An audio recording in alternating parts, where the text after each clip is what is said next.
So ఆలోచన అలా క్లారిటీగా ఉండొచ్చు, కానీ మీ పైన జరిగిన అటాక్స్ నాకు గుర్తుంది. 2009లో మీరు మొదటిసారి ఎమ్మెల్యేగా పోటీ చేసినప్పుడు గన్తో ఫైర్ చేశారు మీ పైన. రోడ్డు పైన అలా పడిపోయిన రేవంత్ రెడ్డి విజువల్ చూసాం. ఆ తర్వాత కేసులు, కొట్లాట్లు, అరెస్టులు, జైళ్ళు ఇవన్నీ కూడా చూసాయి కదా. క్లారిటీ ఆఫ్ థాట్ ఓకే, ఇవన్నీ ఎక్కడ ఆపలేదా? ఇవన్నీ ఎక్కడ బౌన్స్ బ్యాక్ అయ్యేలా మళ్ళీ వెనక్కి తగ్గేలా చేయలేదా? డెఫినెట్గా సమస్య వచ్చినప్పుడు, సమస్యను ఎదుర్కొంటున్నప్పుడు కొంత మానసికంగా ఒత్తిడి ఉంటుంది.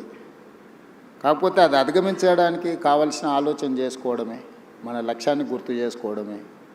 లేదా ఎదురుగా ఉండే వాళ్ళు కూడా కోరుకుంటున్నది అదే కదా, అంటే మనం తగ్గాలనో, మనం ఓడాలనో, లేకపోతే మనల్ని ఓడించాలనో. సో వాళ్ళ కోరుకున్న విధంగా మనం వ్యవహరిస్తే వాళ్ళ ఆలోచనలని మనము ముందుకు తీసుకెళ్ళినట్టు ఉంటుంది తప్ప మనమేం ఆలోచన చేస్తున్నాం, మనకేం కావాలనో దాని మీద ముందుకు వెళ్ళడానికి అవకాశమే ఉండదు కదా.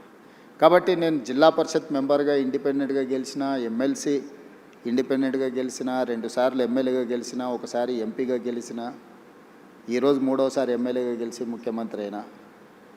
నా ఆలోచనలో నాకు స్పష్టత ఉంది. నాకు స్పష్టత ఉన్న మీద, ఆలోచన మీద ఇతరులకు భిన్నాభిప్రాయాలు ఉండొచ్చు. రాజకీయాలలో నేను ఎప్పుడు 100% ప్రజలను ఒప్పించాలనో, 100% మార్కులు సాధించాలను నేను ఎప్పుడు లక్ష్యం చేయను. నా లెక్క పాలిటిక్స్లో 51% ఈజ్ 100%, 49% ఈజ్ 0. నువ్వు గెలవాలంటే 51% చాలు నీకు రాజకీయాలలో. ఈ గేమ్లో ఉన్న రూలే అది. 51%, 61 సీటు వస్తే నువ్వు ప్రభుత్వాన్ని ఏర్పాటు చేస్తావు. 59 సీట్లు వస్తే ఇంటి దగ్గర కూర్చుంటావు. సో 59కి 61కున్న తేడా 2. సో ఇక్కడ మనము 100% ప్రజల్ని మెప్పించాలనో, లేదా 100% ప్రజలు మనం చెప్పినట్టే వినాలనో మనం కోరుకుంటే మనకు తప్పకుండా డిస్సాటిస్ఫాక్షన్ అనేది మనల్ని చేస్తూనే ఉంటుంది. సో మనం 51% ప్రజలను ఒప్పించడానికి, 51% ప్రజలు మెచ్చే విధంగా పరిపాలన అందిస్తే sometimes that may be 60, that may be 70, 75, 60% first క్లాస్లో పాస్ అయినట్టు, 75% డిస్టింక్షన్ వచ్చినట్టు. ఎట్ ద మ్యాక్స్ నువ్వు పెట్టుకోవాల్సిన ఎఫర్ట్స్ కానీ, లక్ష్యం కానీ 60% నుంచి 75% మధ్యలో నీ నిర్ణయాలను ప్రజలు ఆమోదిస్తే that is the biggest victory. So మనం ఒప్పుకోని వాళ్ళను ఏదో విధంగా వాళ్ళను అణచివేయాలనో, లేకపోతే వాళ్ళని ఏదో రకంగా అడ్డు తొలగించుకోవాలని మనం అనుకుంటే మనం చేయాల్సిన పనులను వదిలేసి అలాంటి వాళ్ళకే మన సమయం అంతా పోతుంది.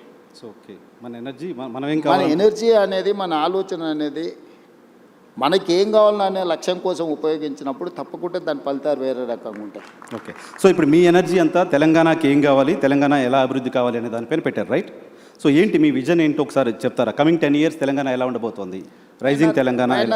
నేను మొదటి నుంచి కూడా నేను అంటే జడ్పీటీసీ గెలిచినప్పుడు నేను జూబ్లీ సొసైటీలో ఇక్కడ మేము బోర్డ్ డైరెక్టర్గా ఇక్కడ 26-27 years బ్యాక్ ఈ సొసైటీ నుంచే నేను కిందికి పోయినా.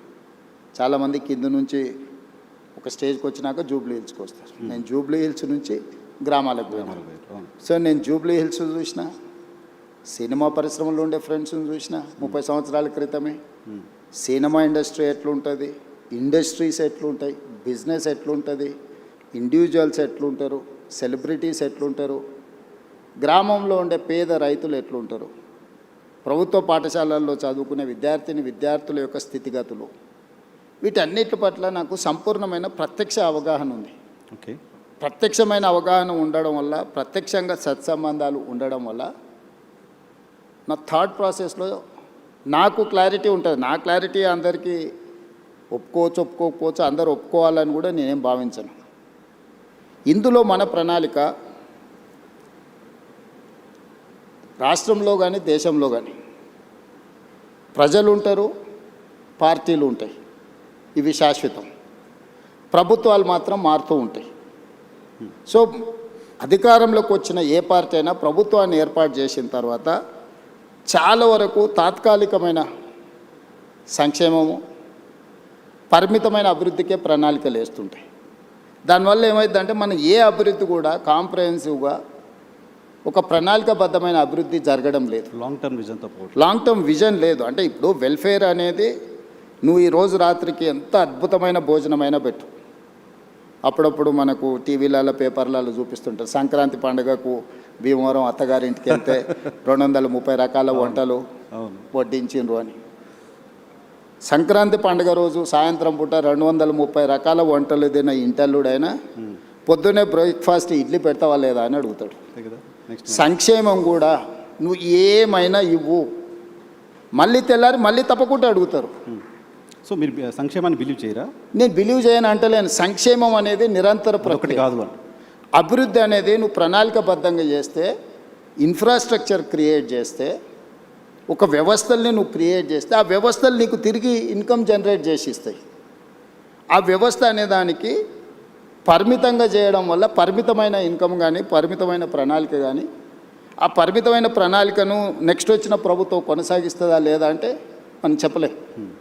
రాజకీయాలలో ఉన్న రకరకాల Differences వల్ల ఆపేస్తున్నారు చాలా చోట్ల. మనం చూస్తున్నాం. పక్క రాష్ట్రంలో కూడా కొన్ని ఉదాహరణలు చూసినాం. మన దగ్గర కూడా కొన్ని ప్రణాళికలు కాంగ్రెస్ అధికారంలో ఉన్నప్పుడు ITIR కారిడార్ ఇచ్చిండ్రు. తర్వాత వచ్చిన ప్రభుత్వం దాన్ని రద్దు చేసింది. ITIR కారిడార్లో ప్రత్యక్షంగా కొన్ని లక్షల ఉద్యోగాలు, పరోక్షంగా 1 కోటి మంది పైగా జీవనాధారం దొరికే ఒక ప్రణాళిక. ఆ ప్రణాళికను వచ్చిన ప్రభుత్వం కొనసాగించలేదు. ఇట్లాంటివి చాలా ఉదాహరణలు ఉన్నాయి. అందుకోసం ప్రభుత్వాలు శాఖ వారీగా చేస్తారు. అంటే ఈ శాఖ ప్రణాళిక ఇట్లా ఉండాలని చూస్తారు. లేకపోతే జెండర్ బేస్డ్, అంటే పురుషులకైతే ఇట్లా ఉండాలి, మహిళలకైతే ఇట్లా ఉండాలి, యువకులకు విద్యార్థులకైతే ఇట్లా ఉండాలి, రైతులు అట్లా. అంటే ఒక వర్టికల్ని మాత్రమే మనం డిజైన్ చేస్తున్నాం ఇప్పటి వరకు. ఈ వర్టికల్స్ డిజైన్ చేయడం వల్ల ఒక పూర్తి స్థాయి ప్రణాళిక అభివృద్ధి అనేది మనం చేయలేకపోతున్నాం. ఉదాహరణ, మనకు సెల్ఫ్ హెల్ప్ గ్రూపులు ఉన్నాయి, స్వయం సహాయక సంఘాలు, మహిళా సంఘాలు. మహిళా సంఘాలకు వాళ్ళకి సంబంధించిన బ్యాంకులో రుణాలు ఇచ్చి వాళ్ళని ఆర్థికంగా నిలబెట్టాలని ఒక ఆలోచన చేస్తారు. అంతవరకు అది కరెక్టే.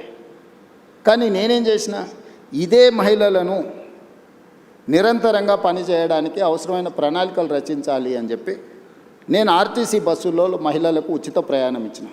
ఇది కేవలం మహిళ తన తల్లిగారింటికో లేకపోతే తనకు నచ్చిన మందిరాన్ని, దేవాలయాన్ని సందర్శించుకోవడానికి చాలామంది అనుకుంటున్నారు. కానీ అది కాదు. మహిళనే growth engine for any state, any country. So ఈ మహిళ ఎక్కడి నుంచి ఎక్కడికి, చేతి వృత్తి అయినా కానీ, కుల వృత్తి అయినా కానీ, ఉద్యోగ బాధ్యత అయినా కానీ, ఈరోజు గవర్నమెంట్ స్కూళ్ళలో 24-25లో 0 డ్రాప్ అవుట్స్ ఇన్ తెలంగాణ. నీతి ఆయోగ్ చెప్పింది, నేను చెప్పలేదు. చూసాను. ఎక్కువ మనం డ్రాప్ అవుట్స్ ఎక్కడున్నాయి? ఆడపిల్లల డ్రాప్ అవుట్స్. గ్రామాలలో 7th వరకు ఎడ్యుకేషన్ ఉంటే 8th పోవాలంటే పక్క ఊరికి పోవాలి. పక్క ఊరు పోవాలంటే తల్లిదండ్రులకు ఒక భారం. ఏ విధంగా పంపించాలనేది ఒక సమస్య, దానికి అయ్యే ఖర్చు ఏ విధంగా సమకూర్చుకోవాలనేది రెండో సమస్య, ఆడపిల్లలకు భద్రత ఉంటుందా లేదా అనేది మూడో సమస్య. కానీ నేను RTCలో ఉచిత ప్రయాణం ఇవ్వడం వల్ల ఏ విధంగా వెళ్ళాలనే సమస్య, ఆ ఖర్చులకు సంబంధించిన సమస్యను పరిష్కరించగలిగిన, రక్షణకు సంబంధించి తీసుకోవాల్సిన చర్యలు తీసుకున్నాను. సో ఆడపిల్లలు చదువు నుంచి దూరం కాకుండా మనం ఈ ప్రణాళిక వచ్చింది. ఈరోజు ఇదే మహిళలు తాము ఉద్యోగానికి కానీ ఎక్కడికి వెళ్ళినా నెలకు దాదాపుగా ఒక 10,000 రూపాయల సేవింగ్స్ ఉన్నాయి మహిళలకు. 28 నెలలలో RTCకి 10,000 కోట్ల రూపాయలు రాష్ట్ర ప్రభుత్వం చెల్లించింది. నీకు తెలుసు, రాష్ట్ర ప్రభుత్వంలో RTC ఒక 50,000 మంది కార్మికులు, 50,000 కుటుంబాల ఆధారపడ్డ సంస్థ. గత ప్రభుత్వంలో దాదాపుగా 2 నెలలకు పైగా దీక్ష, ధర్నాలు, బంధులు మొత్తం ఎక్కడొక్కడ ఉండి 60-70 మంది డ్రైవర్లు, కండక్టర్లు ఆత్మహత్యలు చేసుకున్న పరిస్థితి. దివాలా తీసి RTC మూసేస్తుండ్రు, RTCని ప్రైవేట్ పరం చేస్తుండ్రు అని ఆ రోజు ఉండే. మీరు కూడా జర్నలిస్ట్గా రిపోర్ట్ చేసి. కానీ ఈరోజు నేను లాభాలకు తీసుకొచ్చిన. ఈరోజు RTC ప్రాఫిట్ మేకింగ్ ఇన్స్టిట్యూషన్. మీరు 10,000 కోట్లు చెల్లించి, ఈ 10,000 కోట్లు ఎవ్రీ మంత్ నేను 350 కోట్ల రూపాయలు మహిళలను RTCలో ఉచిత ప్రయాణం ద్వారా రాష్ట్ర ప్రభుత్వం నుంచి ప్రతి నెల RTCకి నేను 350 కోట్ల రూపాయలు చెల్లించడం వల్ల driver same, conductor same, bus same, diesel same, వ్యవస్థ సేఫ్. అంతకుముందు 40% ఉన్న ఆక్యుపెన్సీ ఉన్న RTC బస్సు ఈరోజు 98%కు తీసుకొచ్చిన నేను. ఏ బస్సు ఖాళీగా పోతలేదు. ఆ ఖాళీగా తిరిగే బస్సులలో మహిళలు ప్రయాణించడం వల్ల RTCకి ఆదాయం రావడమే కాకుండా ఆ సంస్థ నిలదొక్కుని ఈరోజు ఆ సంస్థ లాభసాటిగా మారింది. సో మీరు పర్సన్ సెంట్రిక్ డెవలప్మెంట్ గురించి మాట్లాడుతున్నారు. పర్సన్స్ అంతా సెక్షన్స్గా డెవలప్ అవుతే స్టేట్ డెవలప్ అవుతుంది విజన. నేను ఇంక్లూజివ్నెస్ గురించి చెప్తున్నా. అంటే ఇప్పుడు మనం ఇచ్చేది నీకు లాభము, ఇది ఇచ్చినావు నువ్వు జేబులో వేసుకుంటే అది నీ దగ్గర అయిపోతుంది. కానీ ఒక సంస్థ మహిళలకు ఉచిత ప్రయాణం ఇచ్చినప్పుడు మహిళ వ్యాపారం చేసుకోగలుగుతుంది, చదువుకోగలుగుతుంది, సెల్ఫ్ హెల్ప్ గ్రూప్స్లలో తిరగలుగుతుంది, ఉద్యోగానికి వెళ్ళగలుగుతుంది. 10,000 రూపాయలు ఒక మహిళ సేవింగ్ చేసుకోవడం వల్ల తన పిల్లల్ని చదివించుకోగలుగుతుంది, తన పిల్లల్ని మంచి స్కూళ్ళకు పంపించుకోగలుగుతుంది, పిల్లలకు మంచి బట్టలు కొనుక్కోగలుగుతుంది, కుటుంబాన్ని గౌరవంగా సమాజంలో కుటుంబ గౌరవాన్ని పెంచడానికి మహిళ ప్రయత్నం చేస్తుంది. నేను ఇచ్చిన డబ్బుల వల్ల ఆర్టీసీ సంస్థ నిలబడ్డది. ఈరోజు ఒక సంస్థను నిలబెట్టే పని అంటే this is inclusiveness, sustainability model ఇది. అంటే ఒక దగ్గర ఇచ్చే సంక్షేమము దానికే పరిమితం కాబట్టి దానివల్ల ఒక సంస్థ బతుకుతే. ఈరోజు ఆర్టీసీలో గతంలో డీజిల్ బస్సులు ఉండేటివి. Hyderabad, greater Hyderabad core urban region, outer ring road inside 2053 square కిలోమీటర్లు. This is called core urban region మేము డిఫైన్ చేసినాం. 2854 ఆర్టీసీ బస్సులు ఉన్నాయి. ఇవన్నీ డీజిల్ మీద ప్రయాణం చేస్తున్నాయి. ఈరోజు ఆర్టీసీ లాభసాటికి ఎప్పుడు వచ్చిందో డీజిల్ బస్సుల వల్ల కాలుష్యం వెదజల్లుతుంది. ప్రతి సంవత్సరం ఆర్టీసీ 10,000 బస్సులు నడిపించడానికి 2,000 కోట్ల రూపాయలు డీజిల్ పర్చేజ్ చేస్తుంది. సో ఇప్పుడు ఈ డీజిల్ బస్సులను అన్నిటిని కూడా మార్చి నేను ఈవీ బస్సులు కొంటున్నా. సిటీలో ఆల్మోస్ట్ ఇప్పటికి 1000 బస్సులు వచ్చినాయి. December 9th లోపల ఇంకొక 2,000 బస్సులు తీసుకొచ్చి 3,000 ఆర్టీసీ బస్సులు ఈవీ వెహికల్స్ హైదరాబాద్లో తిప్పడం వల్ల, నేను భవిష్యత్తులో మిగతా బస్సులను కూడా మార్చడం వల్ల ప్రతి సంవత్సరం డీజిల్ మీద పెట్టే ఖర్చు 2,000 కోట్ల రూపాయలని నేను ఈరోజు సేవింగ్ చేయగలుగుతా. ఈ 2,000 కోట్ల సేవింగ్స్తో నేను ఈవీ బస్సులు కొనుక్కోవడమే కాకుండా కాలుష్యాన్ని కూడా నేను నియంత్రించగలుగుతున్నా. సో మీకు ఒక ప్రభుత్వం చేసే ఒక పని తాలూకా ఇంపాక్ట్ మల్టిపుల్గా ఉండాలి అని చెప్తారు. అట్లా చేయాలి. కాంప్రహెన్సివ్ సస్టైనబుల్ మోడల్ అనేది మనం ఎన్నుకోవాలి. ఒక పని, ఒక ప్రయత్నం ఒక దగ్గర సంక్షేమం లాగా కనిపించినా, ఇక్కడ స్పెండింగ్ ఇక్కడ ఖర్చు పెడుతున్నట్టు కనిపించినా అది ఇతర ఆదాయాలను సృష్టించడానికి ప్రణాళికలు ఉండాలి. సో నేను మహిళలకు ఉచిత బస్సు ఇచ్చింది కేవలం మహిళలు ఓట్లు వేయించుకోవడానికి, మహిళలు బస్సులో ప్రయాణం చేయడానికి ఇచ్చేసిండే రేవంత్ రెడ్డి అని చూస్తున్నాను. నేనేం చెప్తున్నా, ఒక మహిళ కులవృత్తి కానీ, చేతి వృత్తి కానీ, ఉద్యోగం కానీ, ఉపాధి కానీ, చదువు కానీ వీటన్నిటికీ తనకు ఒక శక్తిని ఇస్తున్నా. సో అది ఓకే, మహిళలకు సంబంధించి సరే, దానికి సంబంధించిన ఇంపాక్ట్ మీరు అంతా చెప్పారు. ఓకే, బట్ 1 ట్రిలియన్ ఎకాడమీ నేను చేస్తాను 34 వరకు అని చెప్పి మీరు ఒక మాట్లాడుతున్నారు కంటిన్యూస్గా. మొత్తం దేశ జీడీపీలో 10% మేము కాంట్రిబ్యూట్ చేయాలనుకుంటున్నామని చెప్తున్నారు. సో దీంతో సాధ్యమవుతుందా? ఇంకేదో పెద్ద పెద్ద పెట్టుబడులు రావాల్సిన అవసరం ఉంటుంది, ఇంకా చాలా చేయాల్సిన అవసరం. Yes YNR, I do agree. నేను ఇంతకు నీకు ప్రారంభంలోనే చెప్పిన, ఒక శాఖకు సంబంధించో ఒక చిన్న ఏరియాకి సంబంధించో మనం డిజైన్ చేస్తున్నాం. కార్పొరేట్ కంపెనీస్ కూడా వాళ్ళు కూడా వాళ్ళ ఫైనాన్షియల్ ఎట్లా ఉండాలి, ఫ్యూచర్ ఎక్స్పాన్షన్ ఎట్లా ఉండాలి, దాని రిసోర్సెస్ ఎట్లా ఉండాలా, దాన్ని మినిమం ఎక్స్పెండిచర్ మ్యాక్సిమం ప్రాఫిట్ ఎట్లా ఉండాలి, ఎట్లయితే ప్రణాళిక చేస్తారో రాష్ట్రాలకు కూడా ప్రణాళిక ఉండాలి. నేను ఓపెనింగ్ రిమార్క్స్లో చెప్పిన, ప్రజలు ఉంటారు, పార్టీలు ఉంటాయి, ప్రభుత్వాలు మారుతూ ఉంటాయి. మారిన ప్రభుత్వానికి భవిష్యత్తు పట్ల ఒక స్పష్టత ఉండాలి. ఆ స్పష్టతనే ప్రణాళిక రూపంలో మనం రచించుకోవాలి. ఇప్పటి వరకు భారతదేశంలో ఏ రాష్ట్రానికి కూడా కాంప్రహెన్సివ్ డిజైన్ అనేది లేదు, కాంప్రహెన్సివ్ పాలసీ లేదు. అందుకే నేను తెలంగాణ రాష్ట్ర ముఖ్యమంత్రిగా బాధ్యతలు చేపట్టిన తర్వాత నా 17 years అపోజిషన్ ఎక్స్పీరియన్స్, నేను జడ్పీటీసీ ప్రతిపక్షంలోనే, ఎమ్మెల్సీ ప్రతిపక్షమే, ఎమ్మెల్యే ప్రతిపక్షమే, ఎంపీ ప్రతిపక్షం. 17 yearsలో నేను ముఖ్యమంత్రి అయ్యే వరకు నేను ప్రతిపక్షంలో ఉన్నా. ఏ రోజు కూడా అధికారంలో లేను, అధికార పార్టీలో కూడా లేను.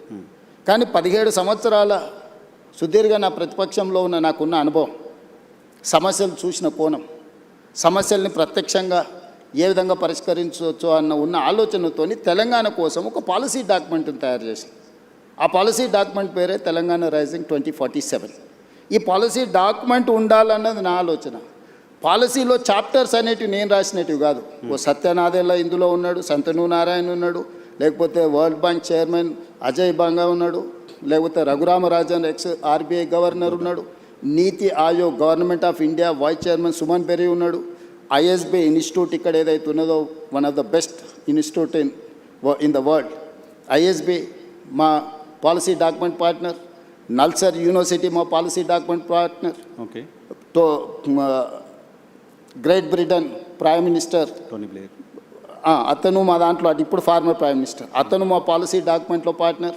అంటే ప్రపంచంలో ఉండే వివిధ మేధావులను, వివిధ పెద్ద పెద్ద కార్పొరేట్ కంపెనీల సీఈఓలను మన తెలంగాణ రైజింగ్ 2047 పాలసీ డాక్యుమెంట్లో వాళ్ళందరినీ బోర్డులోకి తీసుకొచ్చి కంప్లీట్గా వాళ్ళందరికీ మేమేమనుకుంటున్నాం వాళ్ళతో కూర్చొని మాట్లాడి పబ్లిక్ డొమైన్లో కూడా పెడితే దాదాపుగా మనకు ఒక 20 లక్షల సజెషన్స్ వచ్చినాయి ఆన్లైన్.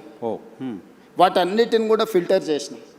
అందులో ఉండే ఎస్సెన్స్ అంతా వాళ్ళు ఇచ్చిన సూచనలు, సలహాలు, అది విద్యార్థులకు కావచ్చు, లేకపోతే నిరుద్యోగుల కోసం కావచ్చు, లేకపోతే ఉమెన్ కోసం కావచ్చు, లేకపోతే ఐటీ పాలసీ కావచ్చు, ఇండస్ట్రియల్ పాలసీ కావచ్చు, లేకపోతే ఏఐ కావచ్చు, ఇట్లా చెప్పుకుంటూ వెళ్తే ప్రతి వర్టికల్ మీద ఆల్మోస్ట్ 8 months కంటిన్యూస్గా చీఫ్ సెక్రటరీ నుంచి ప్రతి ఆఫీసర్ని ఇందులో పెట్టి ఒక గ్రూప్ ఆఫ్ ఆఫీసర్స్ని పెట్టి, గ్రూప్ ఆఫ్ మినిస్టర్స్ని పెట్టి కన్సెన్సస్ బిల్డ్ చేసి ప్రపంచ దేశంలో ఉన్న ప్రతి ఒక్కరిని మన పాలసీ డాక్యుమెంట్లో ఇంక్లూడ్ చేసి ఇక్కడ ఉన్న నైసర్గిక స్వరూపాన్ని వివరించి, ఇప్పుడు కాశ్మీర్లో ప్లాన్ చేసుకుంటే కాశ్మీర్కు తగ్గట్టు చేసుకోవాలి.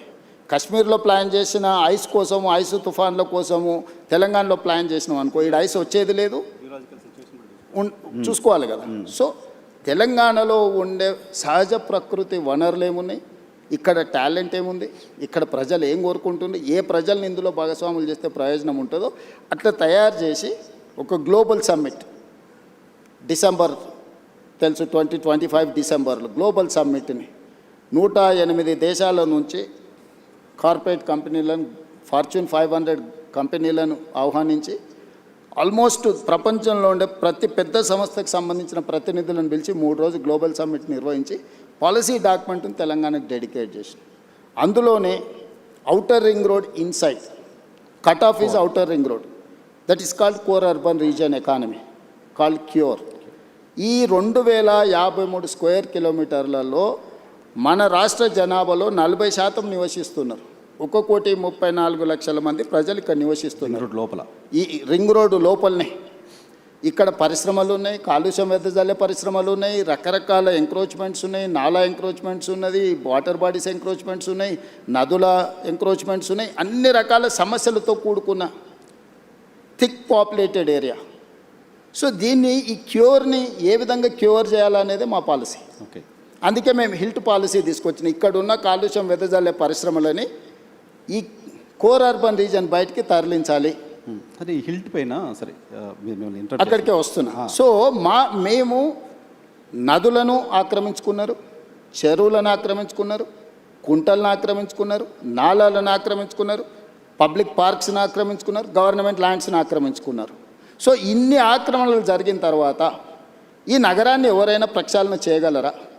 నదుల ఆక్రమణలు తొలగిస్తే ఆక్రందనలు అంటారు, చెరువులను తొలగిస్తే, కుంటలను తొలగిస్తే, నాలాలను తొలగిస్తే, వీటి వల్ల ప్రకృతి వైపరీత్యం, ఎక్కడైతే నీళ్లు ఉండాలనో ఆ నీళ్ళు స్థావరాన్ని నువ్వు ఆక్రమించుకుంటే నీళ్ళు నీ మీదకి వస్తాయి.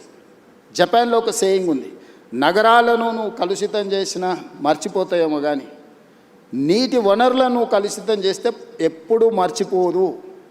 ఈరోజు నువ్వు ఎక్కడైతే ఎంక్రోచ్మెంట్ చేస్తున్నావు, వాటర్ బాడీస్ని కానీ, లేక్స్ని కానీ, వాటర్ ఫ్లోస్ని కానీ నువ్వు డిస్టర్బ్ చేస్తావు, ప్రకృతి వైపరీత్యం జరిగినప్పుడు ఎక్కడైనా నువ్వు తీసుకో, విధ్వంసం, విలయ తాండవం జరుగుద్ది.